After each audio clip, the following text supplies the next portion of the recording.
I miss your faces, but I'm loving hearing from you all, and I'm loving knowing who's listening from home. I want to say a special hello to Chantal and to Peyton and to Grace and to Damien and to Sage and all of the beautiful people that are watching all the time. Hello to Max. Oh, it's so exciting to hear from you. Let's get started with today's storytelling. Have you got your magic hands ready to go? Cup your hands together and close your eyes as tight can be. You can find magic wherever you look. All you have to do is open a book. Did you feel that magic? Did it tingle all the way from my wand to you at home? Into your hands, did you feel a little shiver of excitement? And that tells us that we're ready to get started with storytelling. These are the books that we're reading today. Nice and colourful, aren't they? I think they're going to stand out. I wonder if they're books that you've read before. Maybe they're new, maybe they're old. Let's get started. The first story we're going to read today is called Bat versus Poss, written by Alexa Moses and illustrated by Anil Tortop. And this is a relatively new book, and it's been shortlisted in the Children's Book of the Year Awards. Look how much fun it looks like. A bat versus a possum. Let's see what happens.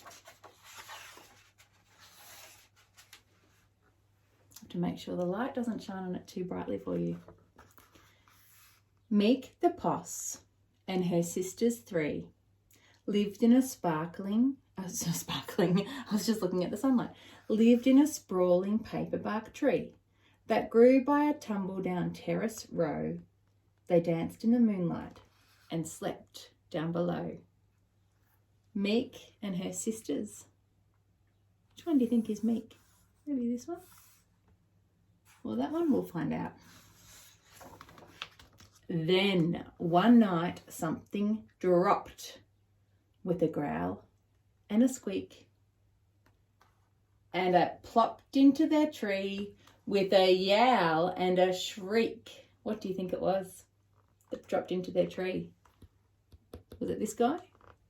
Well, what could it be? They crept up to see.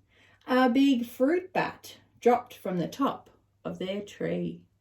Have you guys ever seen a fruit bat before, or any kind of bat?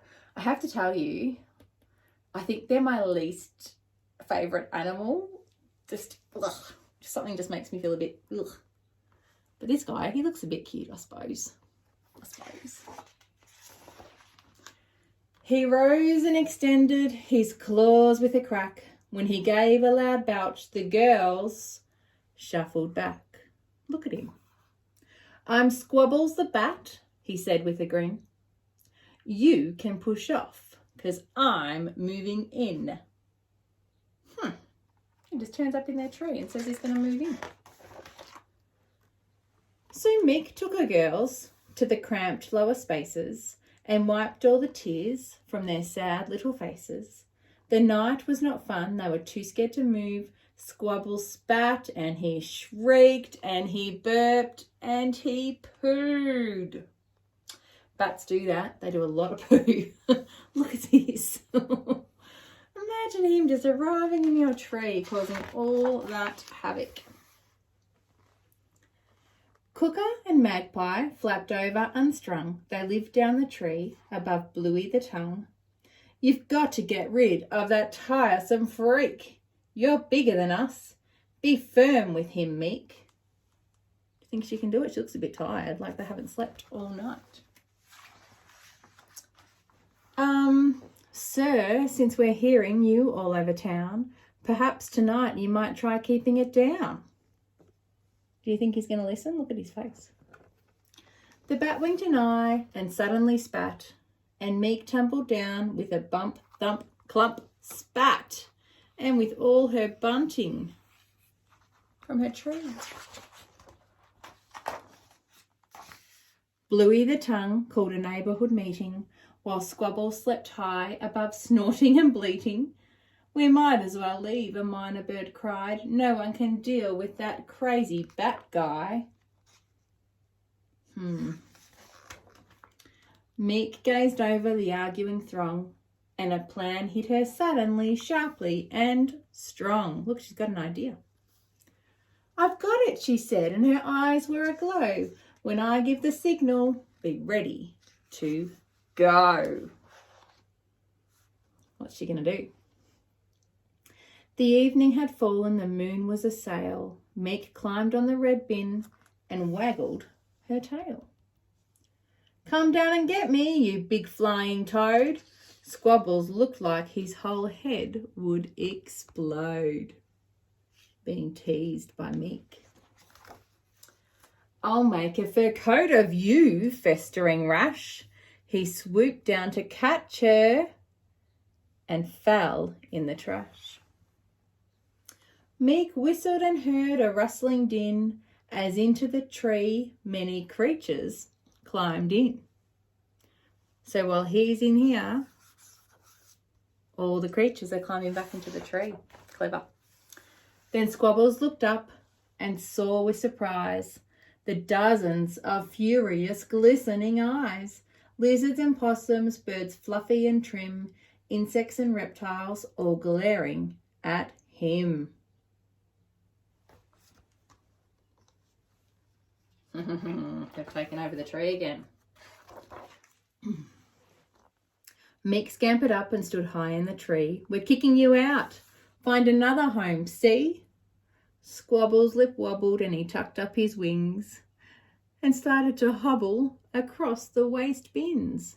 Do you think they'll feel a bit sorry for him? Maybe. But Meek, doesn't everyone get second chances? The little possum piped up, drawing shamed glances. Meek hugged her sister, then called through the air, "You're welcome to stay if you're willing to share." I wonder if he'll share. Let us see. Oh, look at this. Now Meek the Poss and her sisters three still live in that sprawling paperbark tree. With Cooker and Magpie and Squabbles the Bat, they mostly get on, with occasional spats, like brothers and sisters. But Squabbles now shares, and he tries not to brawl, and when the moon's out, he gives joyrides to all. Isn't that beautiful? And look at this very last page. That's the night time, and look at the shadow of the bat, and he's got the possums on his back, giving them a joyride. I can see why that was shortlisted. That's gorgeous. I hope you enjoyed that. Can you see something a little bit different? I don't know if you'll notice, but our sing-along berry garden has had a makeover. It was looking a bit sad and sorry for itself. So I spent some time this morning just making it a little bit new. We've got a new toadstool, some new toadstools here, some bunting. And the flowers with the songs are just a little bit easier to see for you guys. I hope you like it. Now, Max, could you choose one today, please? Oh, I think you said the black sparkly one. You might have said a blue one, but I also heard the black sparkly one. Should we start with that one? Pop that back there. It's one grey elephant. Have you got your elephant trunks ready to go? You have to stand up for this one. One grey elephant balancing step by step on a piece of string. He thought that it was such a wonderful stunt that he called for another elephant. Did you know all those words? Are there two elephants now on your piece of string? Two grey elephants balancing step by step on a piece of string. They thought that it was such a wonderful stunt that they called for another elephant. Did you say that? Elephant. Now we've got three grey elephants balancing step by step on a piece of string. They thought that it was such a wonderful stunt that they called for another elephant. Great singing.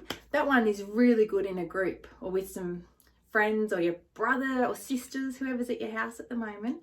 You can do it and you can walk around in a circle with your elephant trunks. You can even go on your hands and knees and have a bit of fun. How colourful is this book? That cover and the illustrations and the bright yellow makes me want to pick it up straight away and see what's going to happen. It's called Mr. Pusskins and Little Whiskers. Do you think this is Mr. Pusskins? And could this be Little Whiskers? And do you think one looks a bit happy and the other one looks a bit grumpy? I wonder what's going to happen. Let's find out. This is by Sam Lloyd.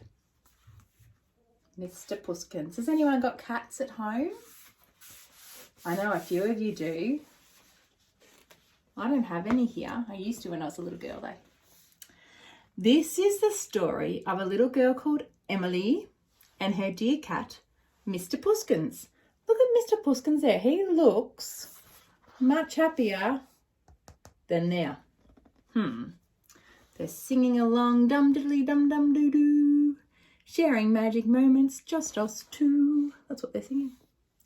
They thought life couldn't get any better. Then one day, Emily announced that she had a fabulous surprise for Mr. Pusskins.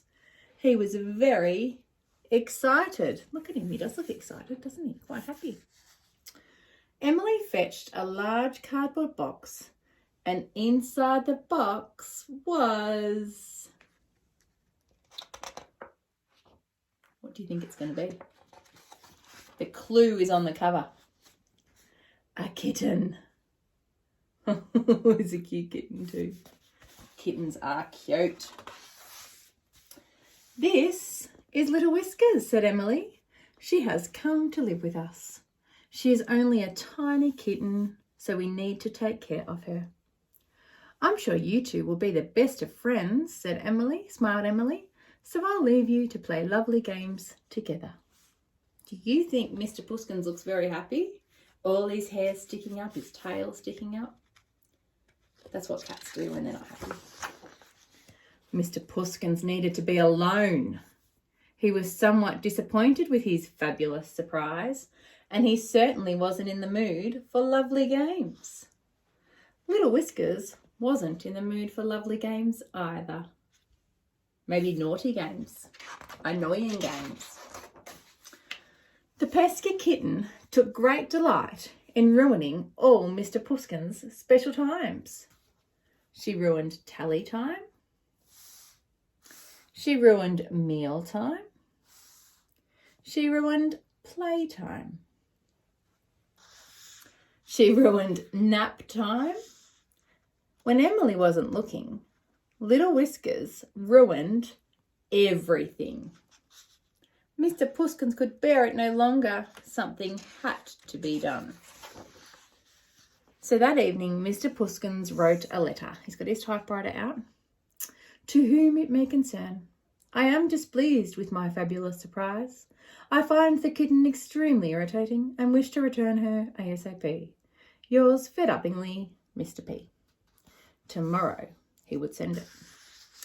Then Mr. Pusskins settled down for a nice long sleep. Bam, bam! Suddenly, a hideous noise woke him. He dashed to see what was going on. Clunk, clunk.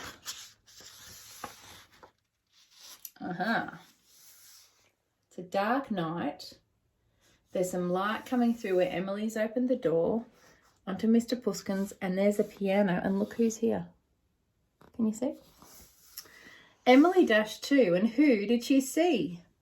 Mr. Pusskins, she gasped. You know better than to play such a terrible tune at this time of night. You might have woken Little Whiskers. Can't she see? She can't see him there.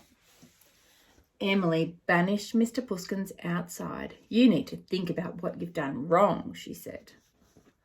Mr. Pusskins hadn't done anything wrong. As rain turned to snow, he thought about his cosy home. Oh, look at him. Poor Mr. Pusskins. He reached up to the window to take a peek. That wretched kitten, she was already sitting in Mr. Pusskins' favourite spot by the fire. Mr. Pusskins was furious. But Little Whiskers wasn't enjoying the fireside. She knew she had been naughty, not Mr. Pusskins. How she wished there was a way she could make things better. And there was. What do you think she could do? Aha. Little Whiskers leapt onto the piano. In rushed Emily. Oh, good gracious, Little Whiskers, it was you that played that terrible tune, wasn't it? Meow, admitted the kitten. Do you think that Emily can understand that means yes? I think so. Emily hurried outside. My poor Mr. Pusskins, please forgive me, she begged. And of course, Mr. Pusskins did. Little Whiskers asked Mr. Pusskins to forgive her too. And eventually, Mr. Pusskins did. Mr. Pusskins didn't send the letter, after all. He decided Little Whiskers could stay. This is the end of the story of a little girl called Emily and her dear cats, Mr. Pusskins and Little Whiskers. Dum diddle diddle. That was me trying to sing. Dum diddle diddle. Dum dee dee dee. Sharing magic moments, just us three. And now, life is perfect. Look, they're all singing together. And sleeping happily. And guess what? There's more Mr. Puskin stories. Mr. Puskin A Pet's Tale and Mr. Puskin's Best in Show. I haven't seen those. I'll have to look out for them so we can read them another time. I hope you enjoyed that. Time for our next song. You got your singing voices ready to go? And maybe some dancing actions if we're lucky. What are we going to choose? Chantal, what do you think? Oh, did you say one of the red ones? I feel like that's what you said. Somebody did. Ooh, the Grand Old Duke of York. That's a good one. It's got actions. Are you ready to march like the Grand Old Duke of York? Have you ever seen someone marching, a soldier or a duke? They're stand very properly and all their arms and legs move just in the right way. The Grand Old Duke of York, he had 10,000 men. He marched them up to the top of the hill and he marched them down again. And when they were up, they were up. And when they were down, they were down. And when they were only halfway up, they were neither up nor down. Good singing, good marching. I saw that, Max. I really liked it. This third book I'm going to read you today is it's a little bit different to the other stories we've read because it doesn't have any words. It's just pictures. And I think it would be really good to read it with you in store together, but we can't do that. So I'm going to have a go at reading it to you, and I'm going to need you guys to really look closely and tell me the kinds of things that you see in the pictures. Now this is written and produced by a lady called Jeannie Baker, and it's about 30 years old, maybe a bit more. And Jeannie is, she does collages. So she puts all this together with bits and pieces and then takes a photo of it. And you can see that when you look through each picture. And collages are good fun. They're something that you guys could do at home. And this book is all about the view from a window. It's called Window. So here we are. This is the first page, and we can see here's a little boy with his mum, a baby even, looking out the view from the window. What can you see? I'm going to put it up close. Lots of bush, some birds, an outdoor toilet. I wonder if that's their only toilet. It might be. Now we've turned the page and we've got a few clues here that this is 2 years later. The same window, the same view, but 2 years later. What are our clues? The little boy is now a toddler. There's a birthday card on the windowsill that says 2. So he's turned 2. What else has changed in the backyard? Can you see they've started a bit of a veggie patch here, I think? Is that what it is, or is it a dirt road? Same window. So I'll show you. This is what it was before. And 2 years later, it's changed a little bit. There's more greenery in the background, more grass, less trees. And here we are. What's changed now? He's turned 4. Can you see the birthday card down there that says 4? And here he is, a 4-year-old dressed as a superhero. I think some of you would dress like that. Zach, I think you would dress like that. But look how different the view is.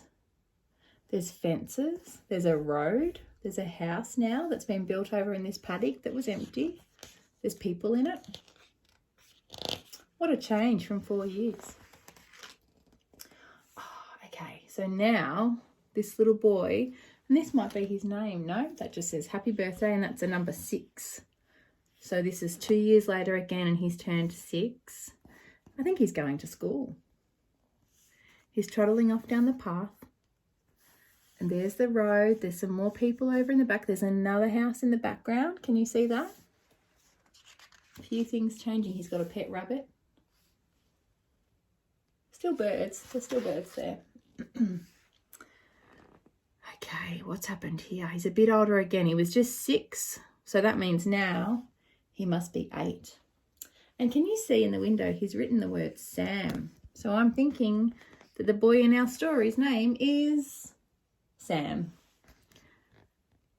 And there's a few more people now in the background. It's raining on this day. Someone's using the outdoor toilet. Another couple of buildings in the background. I'm going to show you the difference. This is 8 years later. Are you ready? From that to that. Has anyone lived somewhere where things have changed like that so much?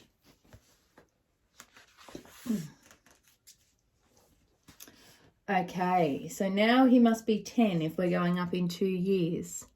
And it almost looks like they're now living in town compared to out in the country at the start. They've got a neighbour next door who's in the backyard reading a paper, a cockatoo on the clothesline. And they've actually got a clothesline, a Hills hoist, because in the other one, it was just a string, a rope going across the backyard. The outdoor toilet looks like it's getting pulled apart. There's more people out the back. And he's making a fort. And it says the fort, and he's got a big ladder going up the tree. I love how there's so much detail in these. Like you could read this book, and every time you read it, it'll be different. Look at him now. I think he's 12. He's got a slingshot. You guys ever played with a slingshot? And there's more and more houses up the back. There's a helicopter hanging from the windowsill. They've got rid of the toilet out the back. Got a little pond. New shed. Now he's turning 12. And look what him and his mates have done. Can you see that? They've kicked a ball through the window and broken it. They look a bit worried. They've knocked over a trophy, and the cat's thinking, oh, goodness me. Oh, look at the background. There's a lot of trees that have gone now. They've been knocked over, probably to build more houses. Now he's turned 16. And if you look out, that's at night time looking out, and he can see the neighbour's light and the neighbour's lights. But look at all these lights in the background of all the houses. And his cat. Still got his cat. Now he is probably about 18 years old. He looks like he's putting a car together, which he quite possibly is. Look at this, guys. Look at all those houses in the background now. Big buildings. Very different to how it started. He's still got his cat. Now, he's 20. Sam is 20. And look, I think he might have a girlfriend. His cat's still here. A lot going on here. There's been a mural painted on this building. But still, oh, and there's a huge high-rise in the back. Very busy. And now, can you see? Sam has got a removalist van in his driveway. He's going to move house. Got a few cars and some boxes and things. Where do you think he's going to go?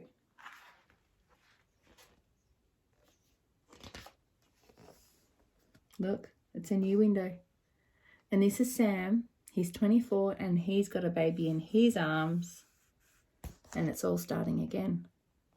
So the trees are there, but there's a sign saying house blocks for sale. So that's a bit about how the world can kind of go full circle. You can do something as a child and then it comes back as an adult.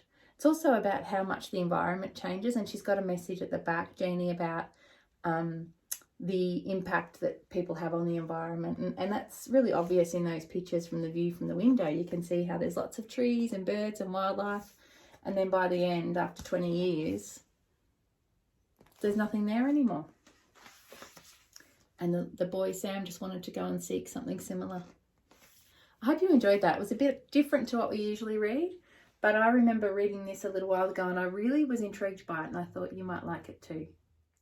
Thank you for joining me on this week's edition of Faraway Storytelling. I hope you enjoyed those 3 stories. They were all really different to each other, which is often good because it means you get lots of different messages. For this week's activity, I would love you to have a go at making a collage.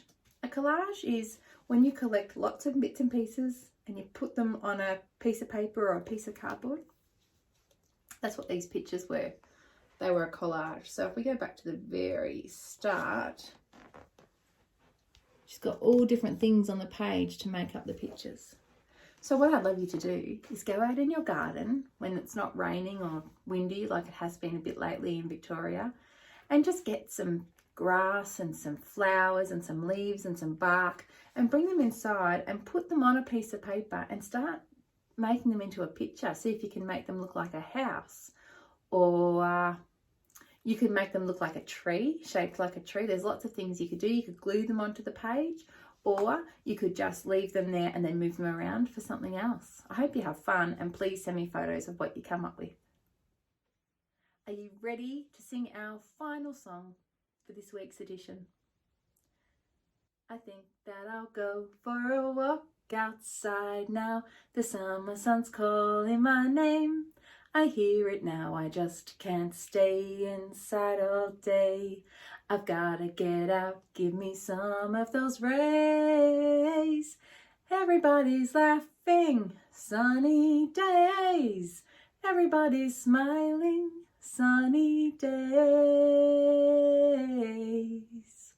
I hope you enjoyed that song. I hope you're learning the words. When I sing it, I'm imagining you're all singing along with me, so I hope that's the case. I'll see you all next week. Bye-bye.